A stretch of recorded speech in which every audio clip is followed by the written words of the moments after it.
سرزمین جنڈیالہ باغ والا میں تحریک اصلاح نوجوان پاکستان کے زیر اہتمام جامع مسجد نور مصطفیٰ صلی اللہ علیہ وآلہ وسلم میں پہلی سالانہ عظیم الشان محفل میلاد مصطفیٰ صلی اللہ علیہ وآلہ وسلم منعقد ہوئی، جس کی صدارت استاد الحفاظ، استاد القراء، نجم القراء قاری غلام مصطفیٰ سلطانی صاحب نے کی۔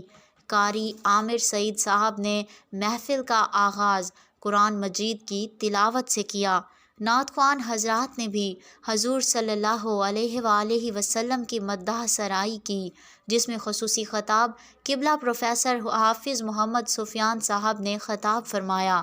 آپ نے بیان کرتے ہوئے فرمایا کہ کوئی بھی شخص اس وقت تک مومن نہیں ہو سکتا جب تک وہ اپنے والدین، اولاد، اہل و عیال اور دنیا کی ہر چیز سے بڑھ کر حضور صلی اللہ علیہ وآلہ وسلم سے محبت نہیں کرتا۔ آپ نے مزید کہا کہ سید المرسلین حضرت محمد مصطفیٰ صلی اللہ علیہ وآلہ وسلم کی سیرت طیبہ ہمارے لیے ہدایت و رہنمائی کا سرچشمہ ہے، اور آپ صلی اللہ علیہ وآلہ وسلم کا اسوہ حسنہ رہتی دنیا تک انسانیت کے لیے لائق تقلید نمونہ ہے۔ تعلیمات نبوی صلی اللہ علیہ وآلہ وسلم میں ہر دکھ کا مداوع ہے اور ہر دور کے مسائل کا حل موجود ہے۔ ضرورت اس امر کی ہے کہ دنیا رسول اللہ صلی اللہ علیہ وآلہ وسلم کی تعلیمات اپنا کر اسلام کے دامن میں پناہ تلاش کریں۔ محفل میں کثیر تعداد میں لوگوں نے شرکت کی اور دور دراز سے لوگ محفل میں تشریف لائے۔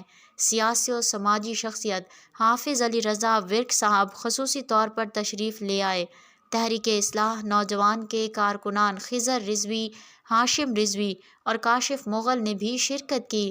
محفل کا اختتام درود و سلام سے ہوا۔ محفل کے اختتام پر قبلہ پروفیسر حافظ محمد سفیان صاحب نے لوگوں سے ملاقات بھی کی۔